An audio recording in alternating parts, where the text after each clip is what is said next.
Well, the truth is that there's never been a generation where the term family farmer is more relevant. Just because one corporation has the majority of ownership of a farm instead of one individual. Well, that most farm corporations are family owned. And suddenly, instead of one person owning it all, you got 2-3 siblings or cousins farming together, or parents farming with their kids. We're sharing. And the problem we have with our generation is that we suck at sharing. The challenge of our generation is turning working with family from weakness into strength.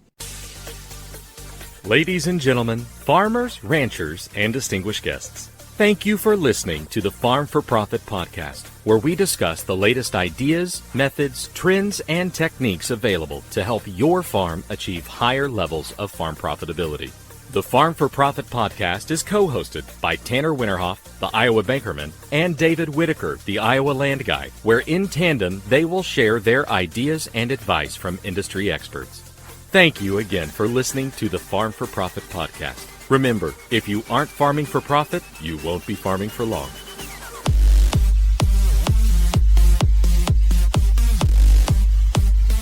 And now, here's Tanner and David. Hey listeners, thanks for joining us on the Farm for Profit podcast. This is Tanner Winterhoff. This is Corey Hillebo. And this is David Whitaker.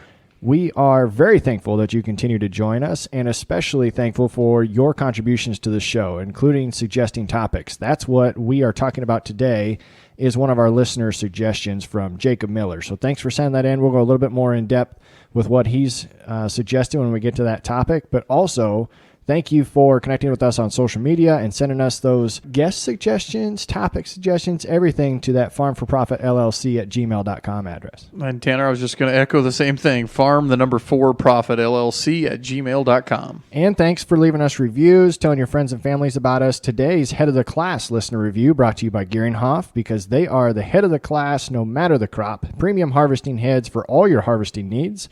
Our listener reviews is exactly what we need to fuel our energy each week, and Gearinghoff is exactly what you need to maximize every harvest, Corey. Yeah, this week's review is from Preston Duffer. I believe that's how you say it, Duffer. Sorry if I butchered that. Great podcast is the headline. So we could just stop right there. We stop right there. That's I like good. that. Fantastic. Good. Thanks, Preston. Says, not a farmer, but most of my customers are. The podcast gives me the ability to create more conversations and helps build relationships with them. You guys are helping more than just farmers in being profitable. So thank you, Preston, for that. That's a great review. That was great, even after the start. He could have quit after the great podcast. Yeah. And Tanner, you don't have to be a farmer to listen to Farm for Profit podcast. Even one of my friends from college reached out to me this last week that I had no clue listened to our podcast, and that was fantastic. So if you're listening and you're not a farmer, that's fantastic too. It is, absolutely. And don't forget about Estes Concaves. They are working to help you stop rotor loss completely. They potentially could save you thousands of dollars, depending upon the acres that you farm, if you put their full concave system into their combine. And they work on all crops, that XPR2, right? Yep. Bumps your combine up to the next level, right? Extra horsepower availability, more capacity. It is something that's going to really help you out. Also being a little bit more gentle on your grain, Dave. And Tanner, if you remember, Kimberly Ag has a field day coming up, 9/15 and 9/16. So you're going to want to make sure you get that. A great local company, sells a lot of good stuff. Right here in Central Iowa. So go check Kimberly Ag out. Go to EstesPerformanceConcaves.com. Let them know you heard it here on Farm for Profit. And I can't wait, because I got a call today. They're coming tomorrow. My concaves are getting dropped off tomorrow morning. So hopefully by the next time we're together, I'll be talking about them. Perfect. Absolutely. And hopefully I'm not cussing on putting them in and taking the old ones out or anything well, like that. you're going to have great experience to share with us as to how hard, difficult that process is. I can tell you how to do it. Yep. That's perfect. All right. Our topic for today was suggested by Jacob Miller. He said, I've been listening to your podcast starting this year and went all the way back to the beginning to catch up. Recently, our farm was going to trade planters, but we missed the cutoff date at our dealer to put the order in. We've talked about that, how it's been really hard to get equipment these days. Dealer number 1 had some problems with past support. Dealer number 2 guaranteed a planter, so on and so forth. Him and his dad had different directions on the planter and the dealer they wanted to get them from, and it didn't result very well.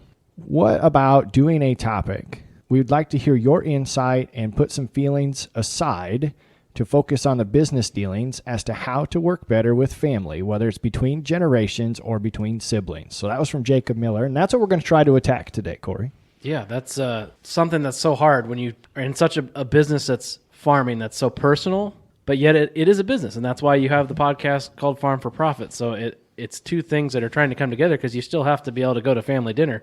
And generational gaps that, older generation jump how high and younger generation ask why. So, Corey, you farm with your dad, correct? I do farm with my dad, and hopefully soon my brother, and my grandpa was part of the farm a little bit when I was coming back as well. So there's multiple generations, siblings, and it's just a lot of So as we talk aspects. through this, you're going to have some good insight at the end of the podcast, I am sure. Should we challenge Corey right now? We should just challenge to come him. up with the challenge. Yeah.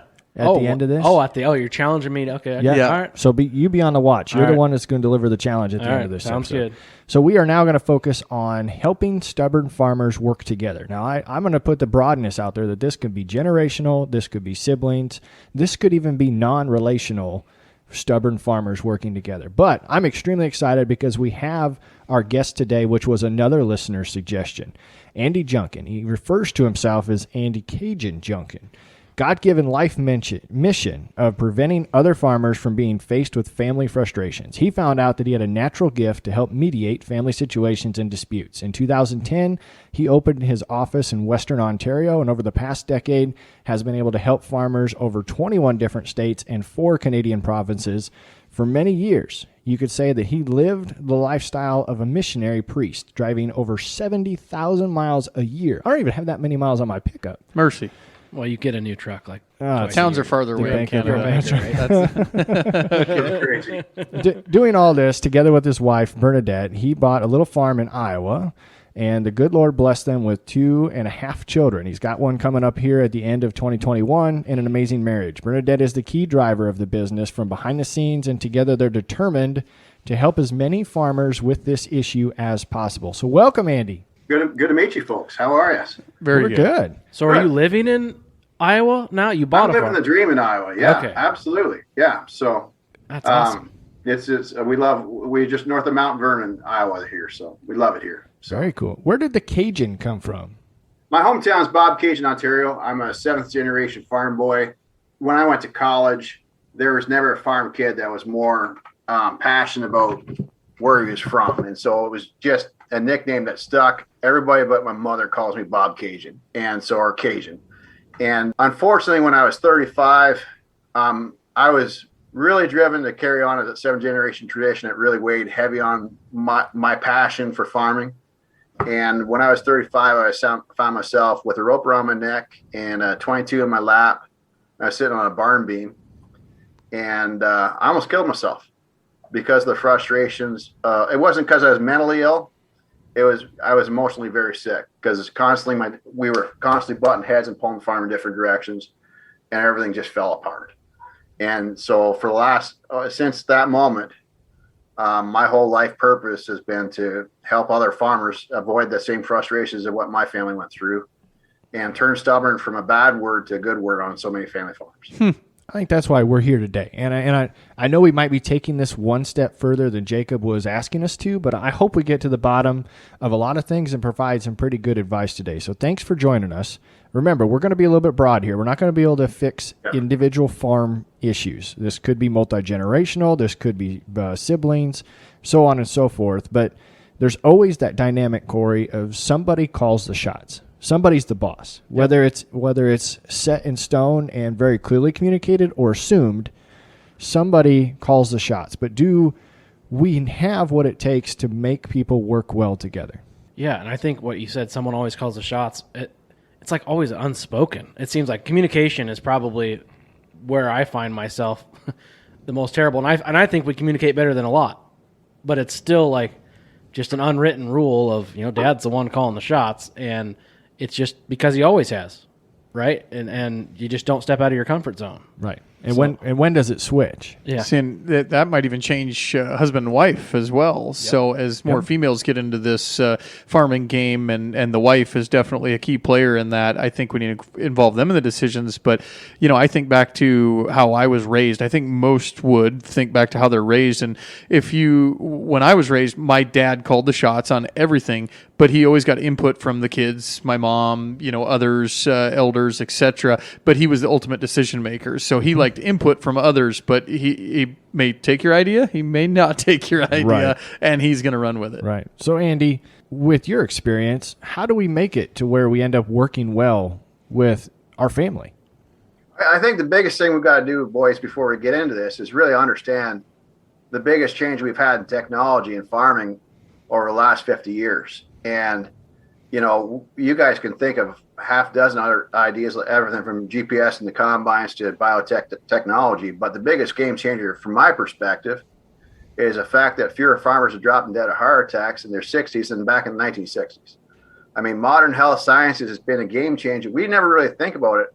But back in the 60s, when Dad was 60, he would retire because he had bad hips.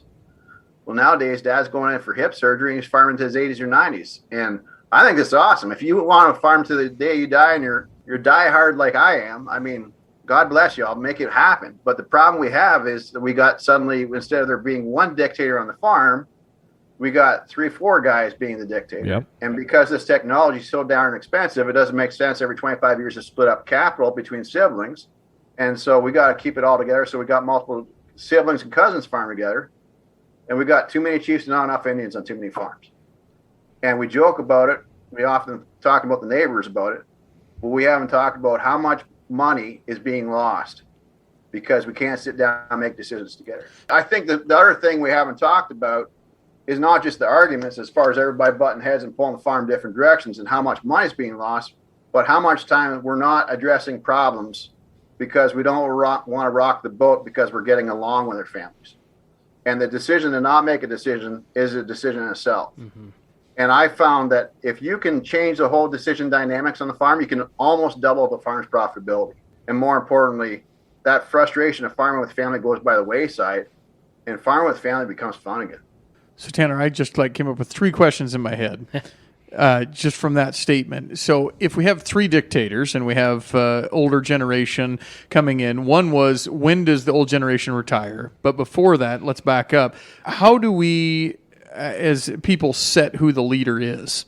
So how do we set, first of all, how many dictators we have? Well, hopefully we have one. And how do we set who the leader is? So that's a question we might try and unpack. And then with that, how do we make sure that we're inclusive to everybody else that is in the farming operation? I think those 3 things, when does the person retire? How do we set who's in the lead? And then how does that leader make sure that they're inclusive? Right. I think that'll be a good target for us to come through today. And the other thing that Andy hit on that really I think resonates with our podcast is, as you are debating, deliberating, arguing, fighting, whichever it is, how much time is wasted and how much profit goes out the window.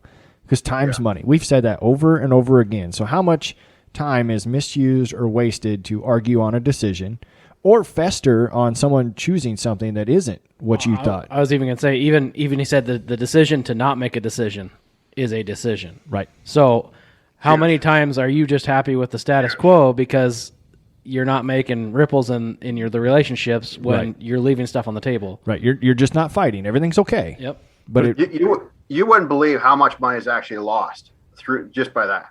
You just wouldn't believe how I'm almost able to double farm's profitability just by fixing that one problem, right? And more importantly, the issue of implementation. How many times you come up with a great idea as a family and then it doesn't get followed through on? Right. And how much frustration does that cause at family Christmas? It's huge. And change in itself is just overwhelming. In a lot of these changes, you're trying to update tractors possibly in the good times and make decisions on fertilizer that's doubled in price and all this stuff. And then all of a sudden you're telling me that we need to go put $200,000 in tile in the ground or, build a hog barn or, revamp the grain system. I mean, it's just it's overwhelming. Right. Right. So then, Andy, when you start to attack this, I assume one of the first conversations you have is we got to figure out what the goals are of each farm or each client base that you work with. That's probably something you need to attack. Is that right? Yeah, you got to get everybody pulling this. I mean, my whole deal is how do you get everybody from butting heads and pulling the farm in different directions? And you have to understand that 10 years ago, when I was driving all these crazy amount of miles, I used to go out to the farm and try to solve all the problems on the farm in one day. Right? Because if you drive to Montana from Ontario, Canada, right, I mean, you're going to try to get as much covered as possible. Yep. But I do everything over Skype. And so I 10 minutes ago before I came on this podcast, I was talking to a German Baptist in Kansas, right? And we talked away for about half an hour. We got some traction on how they operate. And so what I found is short, sweet meetings, instead of trying to fix all the family problems at once, if you can make a couple improvements every week as to how the family works together, and you do that over 6 months, that's 25 improvements to how the family works together. And if you do that for 2-3 categories, that's over 75 improvements to how the family works together. Your farm is going to be a heck of a lot different in a year's time. That's what I found. But so, I mean, when it comes back to your issue, I mean, setting goals is absolutely critical. I'll give you an example. I had a farm where there was a grandson who was 30 years old, and grandma was fixing lunch, and the son was there at the kitchen table too. And they were talking about buying the farm down the road, and grandma said, "Oh, that's too much money." And then the grandson said, "Well, we don't have enough debt." And then grandma took that milk pitcher she was holding and she threw it across the room and hit her grandson on the side of the head.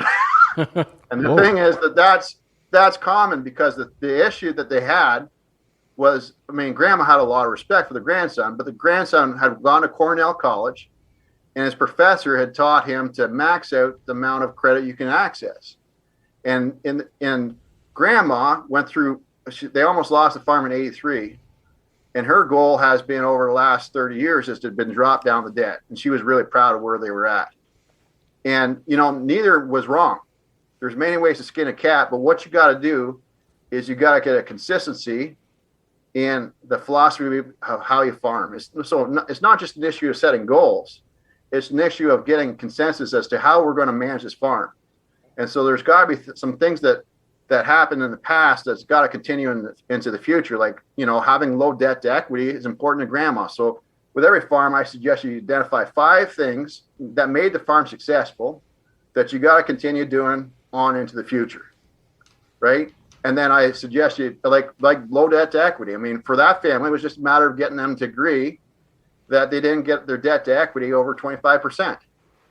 And because the grandma was assured by grandson that he understood that concept of why, instead of, because they came to the philosophy, that being a core value for the farm, she had a lot less hesitation to pass over the farm to her grandchild. And the grandchild didn't bring any ideas up then, because he knows if it requires taking debt on that exceeds that 25% level, it's out. Are you guys dairy farmers? Either one of you guys? Okay, so there's many ways to milk a cow. I don't know if you ever milked a cow, but basically if you have 3 people milking the cow different ways, you're going to get a cow that's sick because of mastitis. Well, it's the same thing with a family farm. If you got 3 people trying to manage the farm in different, I mean, everybody might have good intentions, and there's many ways you can skin a cat as far as farming. There's many ways you can operate a farm successfully. But what's important is that you get everybody, instead of butting heads and pulling the farm in different directions, you get everybody on the same page as to the philosophy of how you want to farm and get everybody pulling the same direction. And, that part of that's identifying what made the farm succeed in the past, and then identifying what has to change for the farm to be successful in the future. I mean, that same operation I talked to you about, Grandpa was bragging because he built a barn in 85 with no nails, right? He didn't have to buy nails because he always straightened out every nail and saved, them in mason jars. Well, grandson came across Grandpa, and Grandpa's tearing apart a shed. He's got 5 men working for him, and Grandpa's got the same mason jar, and he's sitting on the tailgate. And 2 days before, we sat down, and one of the values we came up with is we got to stop pinching pennies and focus on the dollars. Now, Grandpa sitting down and talking about 10 core values, 5 from the past, 5 that got to change in the future, kind of thought it was a waste of time. But that day when grandson came across the grandfather, he says, "Grandpa, we got to stop pinching pennies and focus on the dollars. These hired men, that guy's costing me $17, that guy's costing me $22 an hour, and we're losing half our time because we're trying to straighten out nails that could have cost us less than $5."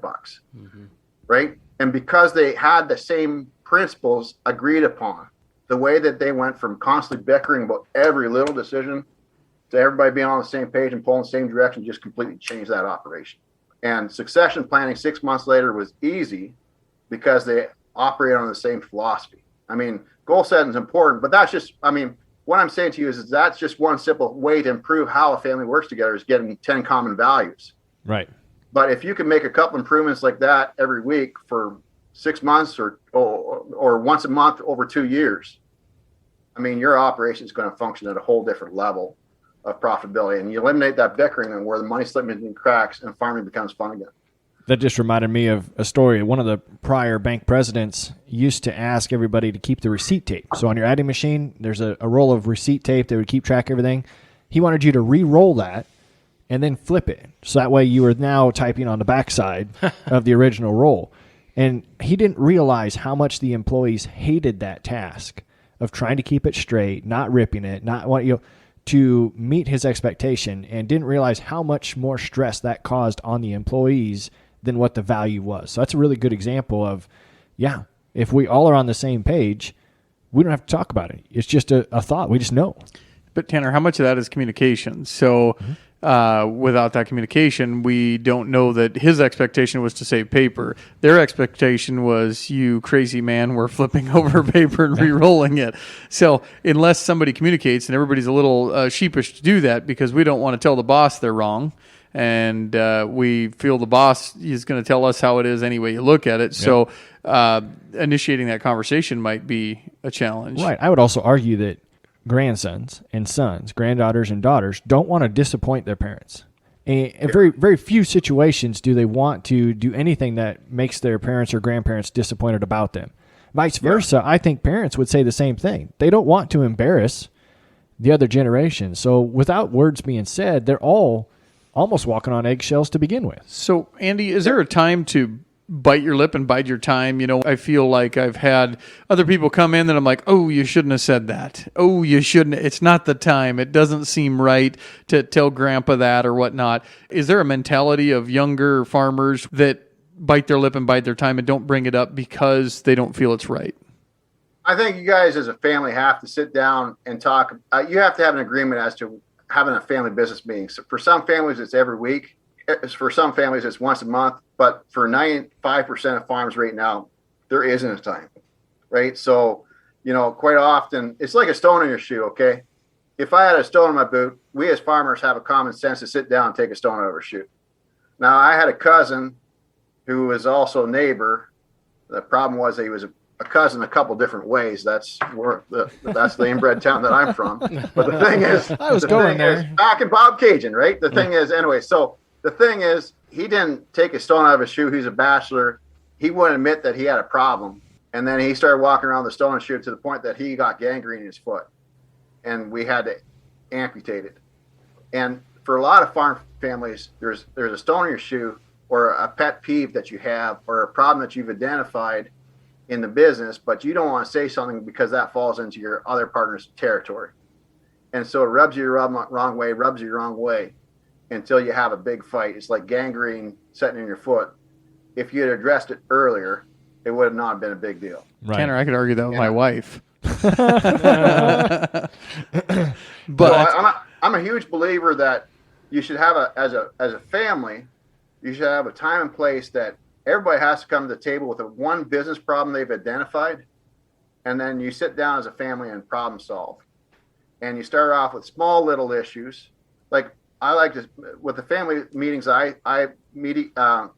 chair, everybody has to come to the table with an idea to improve farm profit between $1,000 to $5,000, but it can't cost more than $1,000 to do. And so the rule of if you have 5 people come to the table with different ideas, even if half those ideas get only adapted, that's at least $10,000 to improve profitability is generally what I find. Between $5,000 to $10,000. Sometimes you make $50,000. I mean, it all depends on the meeting. Sure. But then the bigger thing is what you do is you get used to listening to each other's ideas. So when it comes to doing a barn expansion or it comes to build bigger strategic play like succession planning, you're used to listening to each other's opinions instead of, you got to get the issue we have in farms is the I'm smarter than you attitude. And, if you can get family members to actually come to the table, bring ideas and listen to each other's ideas and then collaborate and add on to those ideas, what you're doing is you're fixing the fundamentals of how the family problem solves. And if you do that with small ideas, then you can apply it to bigger issues like succession planning. That's a good point. And it just sparked in my head that There's a lot of farms that will willingly listen to the opinions of an agronomist, an accountant, a banker, an attorney, Neighbor. but they won't to their own family. Won't even to you don't even do family, but an employee. Yeah. So they may have just as good of an idea, but because it's their son or their employee, it doesn't register, doesn't get heard.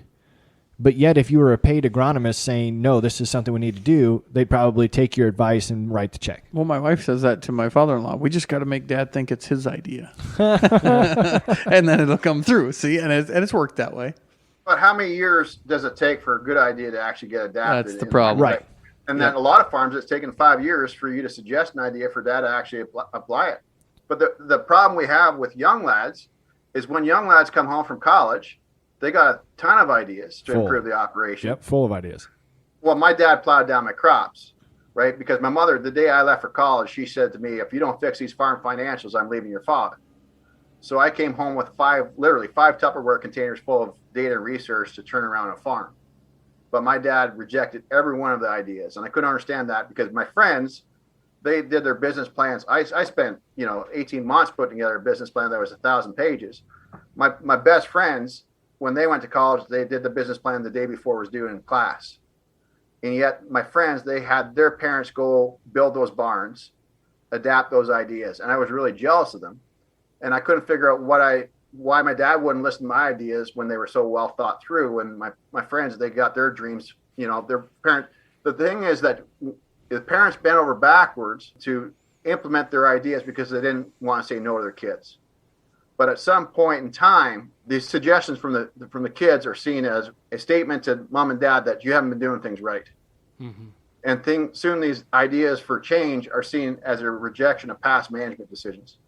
And soon decisions go from being rational to irrational or emotional, where at some level, whether it's conscious or subconscious, parents start to say no to kids' ideas because they get defensive of what past management decisions have been made rather than what's good for the farm in the future.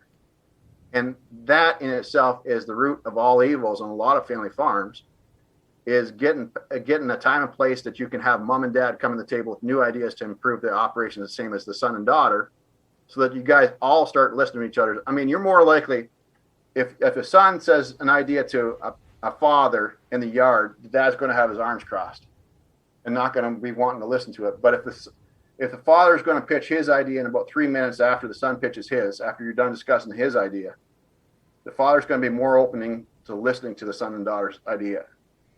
And soon it doesn't matter if the son or daughter says the idea or if it's the son-in-law that the father-in-law hates, right? You actually start measuring the value of the ideas based on merit. And being able to talk about the pros and cons is really critical.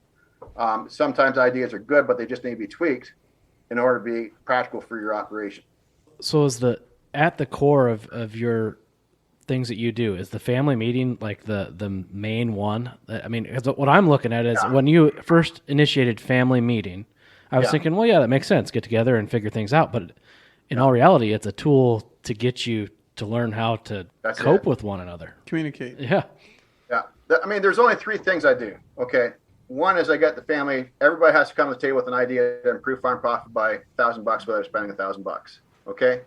And then the latter half of that meeting, I make one suggestion for improving how the family works together. It might be getting a set of 10 core values. And then behind the scenes, one-on-one, I talk to each person and we make one improvement to character. So for instance, if you have a tendency you have anger management issues, if you tend to see things, turn things from a molehill into a mountain, how can you actually practically over the next 12 weeks turn that bad habit into a good habit, right? Yeah. And if you can get every family member to identify one area that they need to improve in the character and you have 26 improvements to a person's character, that business partnership is going to be on a completely different level. And more importantly, if you get dad to do something like anger management to quell his anger, that's tougher to do than to make a production related change, like getting rid of the bull calves that you've been feeding for the last 20 years because you're just not efficient at that. But I have often seen, like I had a farmer, we flew in a so-called expert and we had $500,000 in improvements to the farm profitability within 2 hours figured out. and that farm needed it, or else they were going to go broke, or the son-in-law wasn't going to be able to enter the operation. And the father rejected all those changes that were suggested because somebody criticized what he did. And what he did on the farm was he fed bull calves, and that was his little fiefdom, right? And what we started doing with him was changing his anger management. And after 6 months working with him, it was really tough for him to change his anger management, right? But if you can get a guy to make an improvement like that, then making a production level improvements easy. Yeah. You know, when I flew out to these farms 10 years ago, everybody sitting around the kitchen table with their arms crossed. Everybody says that there needs to be a change, whether it's a farm succession problem or a farm debt turnaround. Everybody's got their arms crossed and saying, well, something has to change. But everybody expects everybody else to change. And the only thing I'm concerned about is getting everybody to identify that they need to self-improve. Yep. And if you can get that in place, if you can get everybody really stubborn at self-improvement, and you can get everybody listening to each other, the changes that happen are positive instead of negative on that farm. And I would argue a lot of our listeners are probably in that category to where listening to this episode is going to go a long ways because they're already in self-improvement mode because they choose to listen to the Farm for Profit podcast. Mm-hmm. I mean, it's just one of those things by nature. They have to click on this every week and have to put themselves in it. But I want to go back to a couple of these lines, and I think we're going to reiterate some things during this show because you're saying a lot of good things, but getting used to listening to other people's ideas. This isn't just a farm thing. This is every kind of business. This is in your family. If you can frame another person's idea as not an attack on something that you've done, it's not saying that you're wrong. Maybe it's a way to elaborate or improve or whichever it is. That's a huge personal characteristic I think anybody can employ. And then the second thing that I pulled off your website in our pre-conversation is you're not trying to fix these families' problems forever.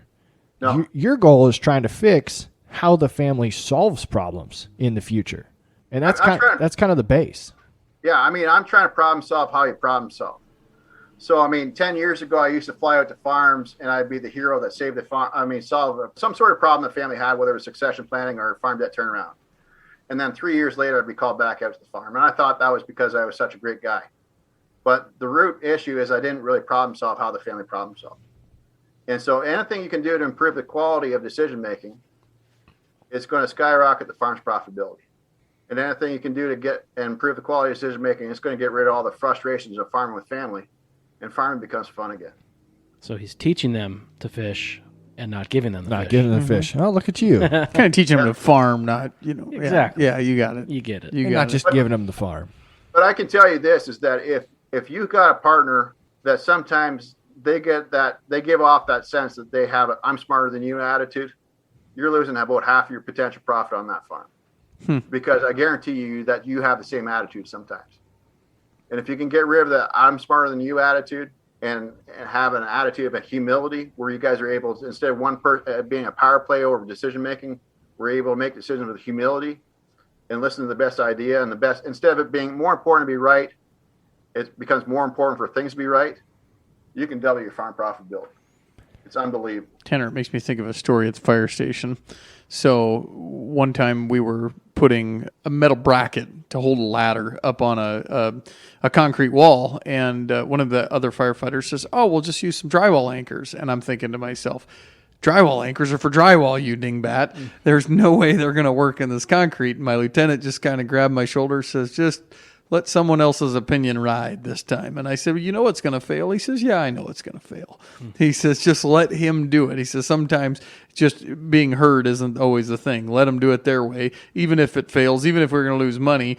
Well, 3 days later, the thing fell off the wall and we redid it with concrete anchors. But, some of it is just learning to work with other people. Yeah, and I followed that, but I also would then challenge that story in your supervisor's role and say, maybe there was a more tactful way to say, "No, dingbat, we're not using the drywall anchors." Yeah, exactly. Yeah, what if someone was on it when it fell and they got hurt? Right. Yeah, correct. And instead of a $10 expense, it was a $100,000 expense or whatever it was. So that, yeah, I totally get that. But just want to interject there is that I see a lot of fathers, they have their kids go off to college and they come back with a bunch of ideas and they don't want to say no to their kids' dreams, even though the father is like, that's not going to work. And the problem is that father doesn't express that, and then he finances that, and then 5 years later, he constantly brings up that mistake.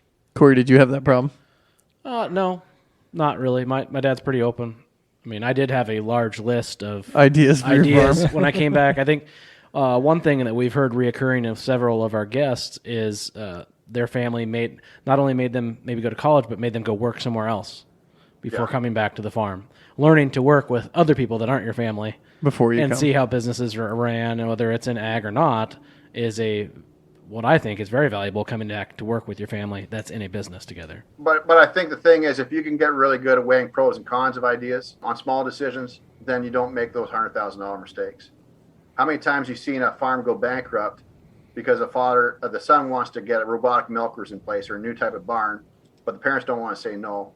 Well, the thing is that they've been good at teaching their kids how to work. They've been good at transferring assets to their kids, but they haven't been good at transferring wisdom. And what I like about these meetings is every meeting, if you can tell your son that's a dumb idea, but explain why, then you're transferring wisdom. And I think that a lot of farmers are really good at transferring assets, but they're terrible at transferring wisdom. Because how many times have you seen the neighbors leave a farm in good financial position, and then 20 years later, that farm's pissed away?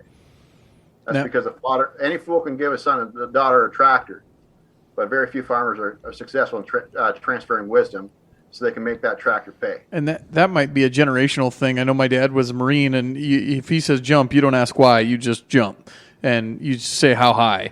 And so as I see the younger generation come, they'll totally be on your team, and they'll be behind your decision, even if you tell them no. But just what you said, you got to explain why. So it might be the younger generation learning to sometimes just trust the opinion of the older generation. The older generation helping educate why they were saying no. Well, I even think about my 7 and 5-year-old. They're in the why stage. Yeah. And a lot of times I say, just because. Just because I said so. Just do it.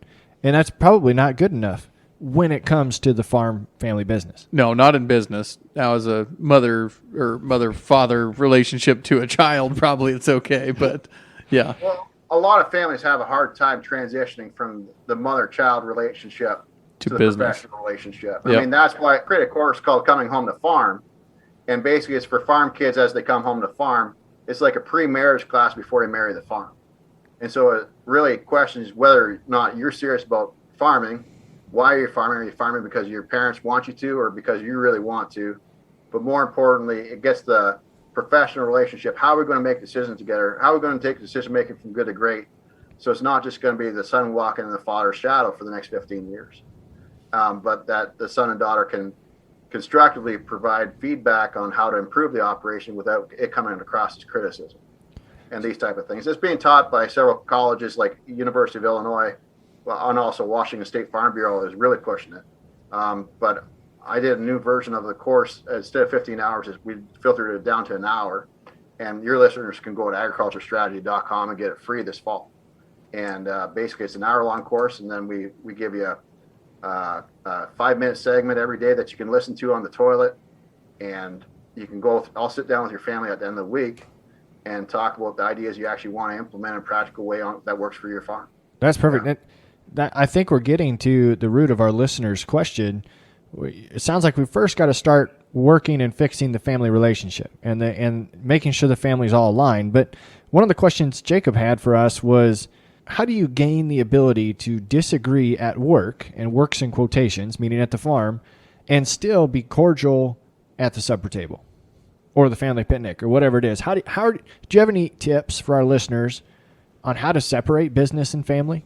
You know, we always talk about mental health these days and chemical imbalance, but we talk about what's going on in the 15 seconds before a guy jumps, but we don't talk about what's going on 15 years before that moment. And what's going on is a situation, most family farms, where it's more important to be right than for things to be right. We get into that rut. And what we got to start thinking about, instead of looking at things my way or your way and constantly butting heads and pulling farm in different directions, we got to look at, the answer is just one simple thing. It's on the edge of my fingertips. And the answer is, instead of looking at things one way, we've got to look at things 5 different ways for every decision. And we got to get really good at flushing out, not only here's one way of doing things, and the second way, for every strategic decision, we got to look at things 5 different ways. And it might be an extra 5 minutes of discussion that might not lead to anywhere. You still might go to option number 1 and option number 2, but it will prevent 15 years from now a family member that you love from being 5 minutes on a barn beam thinking about killing themselves. And more importantly, if you can look at things 5 different ways, maybe that 5th option might be a more economical way to do things. And more importantly, by you listening to each other's ideas and brainstorming a couple of different ideas together, you guys feel listened to and you feel ownership in the operation, not just feel it's mom and dad's farm. Tanner, we kind of, I think back to the fire station, I had to live with guys every third day of your life, and there's 5 different opinions there. So you got 5 different guys. So kind of like living together with your family, but yet everybody's type A personality, ready to kick butt and take names. So they all have their own opinion. So very strong-willed people that work in the past that I've worked in. And what we did was have a mutual agreement amongst all the guys that we might say some tough things, but it's we're still all friends at the end of the day. So you'd give somebody the middle finger, they'd give it back, and then you'd go eat dinner together. And it was but it was pre-talked about that was the culture, that was the camaraderie that you were expected to have in the military, at the fire station with the paramilitary type deal, where families might not do that. You don't give the middle finger to your dad and he doesn't give it back, and then all right, hey, let's go eat, everything's good. But they learn to not hold the emotion nearly as long. Well, for a lot of farms, there's a culture where it's better to ask for forgiveness than permission, and we got to get rid of that. You got to have a time and place once a week or once a month where you bring up new ideas and you get everybody on the same page and making decisions together. And then the rest of the week or the rest of the month, you guys got to run the operation as smoothly as possible and not have everybody going off and pulling the farm in different directions. You got to be on the same page. Do you think it'd be good to have, I know Tanner and I talk about having a board, an advisory board. Do you think it would take the weight off the younger generation to talk with the father if there was an advisory board there, and the advisory board might agree with the son and say, that's a great idea? And then would dad accept that idea more? Do you think that would help the monthly meeting? It might eventually, but I'd say in 99% of cases, that's not the first place I would start. Okay. I'd start with everybody. First of all, I've done a lot of farm debt turnarounds where we flew in an expert that came on the farm and told you what to do. Within the kitchen table, you have the answers to 80% of your problems. First of all, fix those problems. And through that, you gain respect for one another. Who wants to have somebody come onto your farm and tell you how to farm? Is that really what a son or daughter really wants for their long-term future? No, you want to have ownership in, not necessarily as far as shares in the corporation, but you have ownership in decision making from day one. And so you got to fix that first. And then maybe at a later stage you can get outside advisors and get their input. But 99% of the times where I've seen an advisor being flown in, those ideas never got implemented because somebody didn't have ownership in the decision making process. I would second that. Just in the banking world, same thing. You can hire consultants all you want, but unless it's an internal idea or someone has buy-in from management, you're going to go that route. But I think for Jacob's question, we've done a lot of things. If we can establish the 5 things that we do well on the farm and the 5 things we need to improve, and we can look at strategically 4 or 5 different ways to address each problem, there's going to be less heartbreak when your suggestion isn't taken, when your idea is shot down, because it's well thought out. It either aligns with the mission or it doesn't align with the mission. You've already communicated that. So no longer are you as pissed off at the end of the day, or shouldn't be, because you've got your communication lined up a lot better. It probably makes those family gatherings and family suppers a lot easier to chill out and just enjoy being family. But one of the things I always implement within the first 12 weeks of working with a family is a shopping list. And it's just a simple matter of getting the family members to identify what has to be bought as far as equipment, what has to be bought for personal expenses. Annually, you might put siding on the side of the house. Well, it's good to have that on a shopping list instead of seeing your sister-in-law all of a sudden ordering siding for the house, side of the house, when you yourself can't afford certain personal expenses. So for every farm family, I suggest that you have, on a quarterly basis, you have a shopping list, or an annual basis, you have a shopping list, and then you budget quarterly as to, okay, are we going to be buying a combine? What's more of a priority? is buying a combine the priority this year or buying the farm next door. And for you guys to agree upon that before somebody goes to the dealership to buy that combine is absolutely critical. And it's not just dad makes that decision. It should be every family member should be on board. Does that make sense? I got a big shopping list. Yeah, X9, couple new Gearinghoff heads. Oh my gosh! But you only got so much money. And how many times you heard of dad going to town buying a combine and coming home with it, and the son's like, "Well, I had a daughter. That was a situation. Dad came home with a combine because the two boys wanted it. Well, she was the one in the dairy barn that was improving herd health. She wanted to spend some money on the calf barn for calf ventilation because they had a 30% death rate. And that was a $10,000 cost. And dad said that they didn't have money for that, but yet they had money for combine that they didn't have the acres to justify. And they needed to get a shopping list. And if you can make a couple improvements like that every week, as getting a shopping list or getting a 10 commandments, you can turn around a farmer in a long way in a half year. Tanner, it might be some of the bureaucratic jobs I've worked. You had to have 3 proposals before you can, submit this. And one thing you learn there is have the answer to the question before they ask it. I wonder if the kid that wants the new combine or the daughter that wants the new ventilation system might go the extra step. I've tried to do this is prepare the answers to the questions that you think they're going to ask. Well, how much does it cost? Will cost this much. Well, how do you know that? Well, I've already researched it. Here's the answers to it. Well, what's that? How much money is that going to make us? Here's the answers to what that is. Oftentimes we just come with an idea. We should get one of those.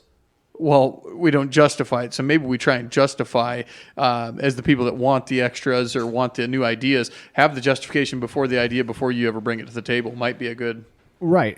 But I don't want to mislead our listeners in the example that Andy gave us, that he worked really hard on a college project, brought it back to his dad, and he shot it down, not even questioning it. So until we get attitudes and reflect internally to accept projects and ideas, we don't want to create a lot of additional work. Well, that's what Andy's teaching them is how to communicate. Like you said, Corey, you thought shopping list. Really, you're just getting them together so they're getting used to talking to each other and tell you the truth. What I want to do first is get 1,000 families bickering about $1,000 decisions. So when it comes to buying a combine or buying the farm next door, we've already got the culture in place for making those type of decisions. Good thought. Because, I've seen families argue. I have family, they spent 20 minutes arguing about where to put a water bowl. And then 6 months later, we went to buy the farm next door. It was a 15-minute decision. And the thing is that would have never happened if we didn't have that 20-minute argument about the water bowl. And, like I've got kids, my Huckleberry, he's 3 years old, and Samuel Colt, he's 2. And it's going to take me 5 years to teach them table manners. I have a cousin, Ethel, and she comes to Christmas dinner, and it's pretty obvious her kid has never sat down at the kitchen table. And then she wonders why there's a tantrum every time they sit down at Christmas. Well, you have a succession planner show up to the farm, and the family's never sat around to talk about any type of decision, and everybody's coming to the table with expectations, and everybody's upset that everybody doesn't have the same expectations. The problem is not in the succession planner's fault. It's the fault that the family never sat down and make strategic decisions together to begin with. Right. And all succession planning is a 10-year plan about where the farm's going to be. And you got to get the family before you start doing succession planning, you got to get the family used to listening to each other, or else it's going to be a nightmare. Even if you have a family that gets along great, you got to get the culture in place so you can take decision making to the next level so that it's not a disaster. Right. I like that. I like a lot of this show, and unfortunately we're kind of running short on time, but there's 2 questions, Andy, that we're going to address here at the end. But before we get to those last 2 questions, do you feel like there's anything else we want to cover for our listeners today before we wrap this baby up? Well, my ancestors came over from Ireland in 1832, and they settled Bob Cajun. And there must have been an overwhelming feeling that they must have experienced. And I think that in every farmer's life, there's a moment when you got to make 1 + 1 = 4, and it's overwhelming. And, we think about farming. I think about cattle. I'm a cattle guy.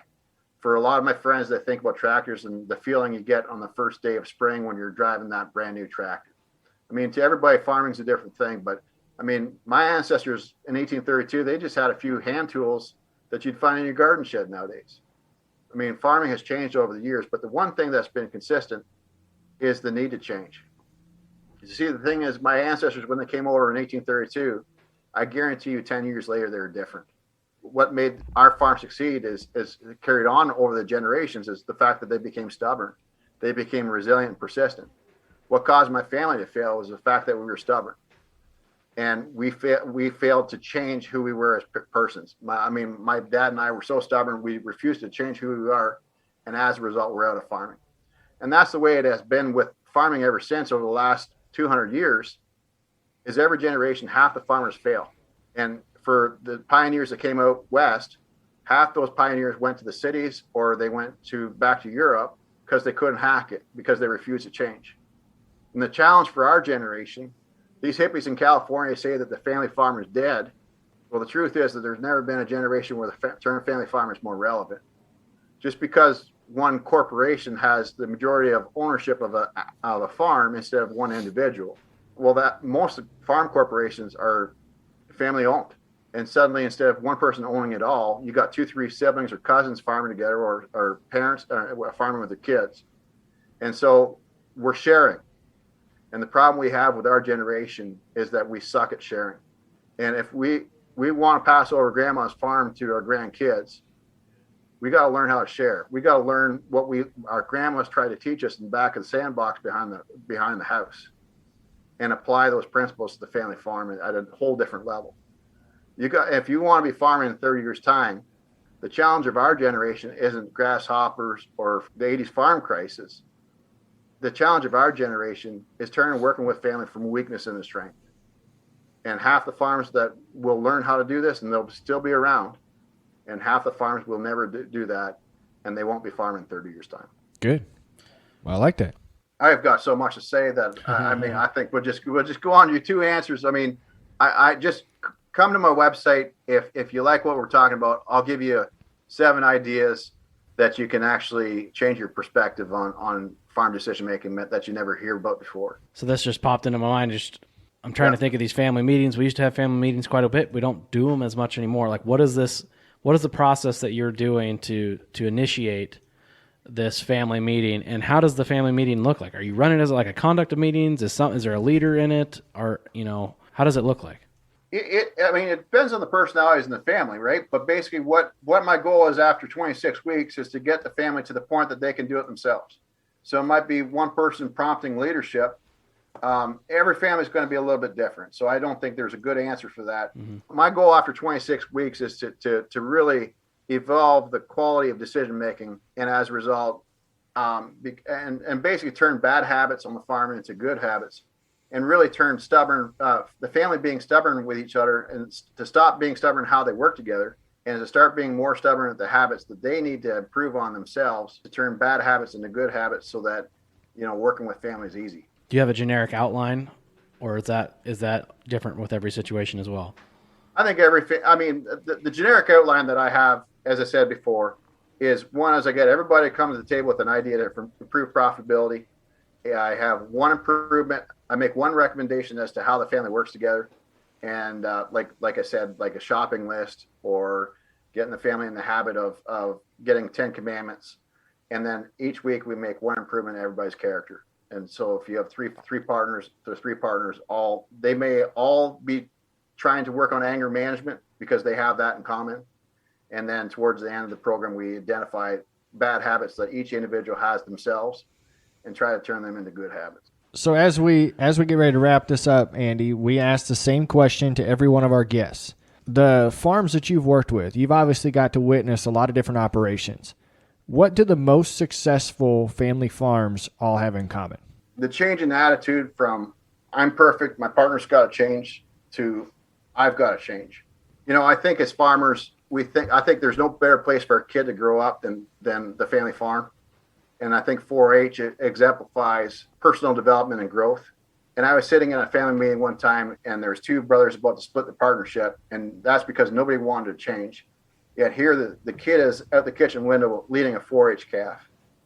And that kid was 14 years of age and keen to farm, but the way the adults were in the room, nobody wanted to change, yet the kid was self-improving himself. And yet the adults in the room weren't willing to change the point that that kid was never going to get the opportunity to improve, to farm. And I think where we get off at having the attitude that as a teenager, you got to grow and see the challenges of farming as a way to improve. And yet as an adult, we think that we're perfect and everybody else has to improve. And so if you can see the farm as a challenge to always become a better person, you can pass over grandma's farm to your grandchildren. Right. I like that. So before we get into the final question, listeners, don't forget about BW Fusion. They're focused on bringing innovative fertility, nutritional, and technology products to the ag marketplace. They combine their best-in-class products along with the 365 soil and tissue program to provide growers and Corey the tools necessary to address the limiting factors in real time, helping you achieve the maximum potential of your crops. I'm actually thinking about getting Bodie Kitchell in town, possibly, and doing a little talk before harvest. So if anyone's interested in that, reach out to Tanner. To Tanner, not to Corey. Reach out to the podcast, and let us know if you would be, because we don't have a date for that. And I got a call later today, but we'll see. All right, Andy, last question that I've got for you is we know that there's somebody listening to us right now that probably thinks they don't need any help, that they're doing just fine all by themselves. What words would you have for somebody that thinks it's all just good to go? Let's take two neighbors. Let's say that we all know it takes about $3 million at least to be able to support a family on farming, right? So let's take two farms, they're neighbors. One farm's worth $30 million and one farm's worth $3 million. And let's say that both farms have the same amount of family members farming together. And on both farms today, they're butting heads and pulling the farm in different directions. Right? They might make to the community that everything's perfect, but behind the barn, there's 5% that could be improved on how they operate. And there's money slipping between the cracks because of it. Now, I ask you two different questions is that let's say that the next 7 years out of the next 10 are low commodity prices. Okay. Who is going to be able to make the changes? Let's assume that the $30 million farm, they stay the same. The $3 million farm, take what we learned today and recognize the need to turn stubborn from a bad word to a good word on the farm, and the need to self-improve, and the need to improve the quality of decision-making on the farm. They take decision-making at a completely different level. Now, let's say it's low economy in the next 7 years out of 10. The $30 million farm today has a slight competitive advantage because they have the economies of scale. But who is going to be able to make the drastic changes that are necessary to be able to overcome tough times? I mean, last summer, just last July, it was $3.25 corn. There was a lot of farms that are bleeding. What happens if 7 years or the next 10 years are like that? Who's going to be able to make the decisions? The farm that making decisions together as a team at a different level, or the family that continues to be dysfunctional, everybody butts head and pull the farm in different directions? Second question I got for you is, whose family Christmas do you want to go to? Whose farm do you want to work at every day? The family that everybody's butting heads and pulling the farm in different directions and can't make half the decisions that they should, or the family is on the same page and pulling the farm in different directions? That's the only question I got for you. Yep. But I think that should change your mind if you're skeptic. And I would agree. If you do have a thought that you don't need this process, dig a little deeper. It's not saying you need to turn the entire farm around or change your entire character, your own personal being. Let's just strive for that next 5% better. Mm-hmm. Just keep making those little steps that we talk about. You do a little thing right this week and you do it next week, and just think where your farm can be. It might be great now. Let's shoot for fantastic. Let's hit one of those Tanner words. Oh, fantastic. Fantastic. Let's get some fantastic out there. Andy, thank you so much for joining us. Remind us how people can find you and how they can find that masterclass. Just go to agriculturestrategy.com. agriculturestrategy.com. Awesome. I'm going to do my best to summarize, and then if you've got anything after that, Andy, don't be afraid to interject it. And then, Corey, don't forget, you're the challenge king. Yep. So today we talked about how we can get stubborn farmers to work well together. That could be generational. It doesn't have to be, but that's what we're focusing on. Short, sweet meetings, small impacts. How do you get good to great? Things like that we put together. Start with maybe identifying 5 things that your farm has done successfully in the past, and then identify 5 things that your farm might need to change to be successful in the future. Choosing to not make a decision is a decision. Whether it's good or bad, that's still a choice. So don't always take inaction as the best way to go about it. Work on personally getting used to listening to other people's ideas and not taking it as criticism. They might not always be telling you they're wrong, but there could be something good in each one of those ideas that comes out. Work on setting up family meetings to where you can all bring a small problem that you think could be fixed all together and brainstorm ways to make those better. The one thing that Andy suggested is bring a $1,000 profit to $5,000 profit boosting idea that costs you less than $1,000. And maybe after each family meeting, you can end up with a $10,000 boost to your bottom line. But the important thing to do is to continue to reflect on your own character, because none of this is going to work if you don't have the open mind or the ability to change or accept change on that side of things.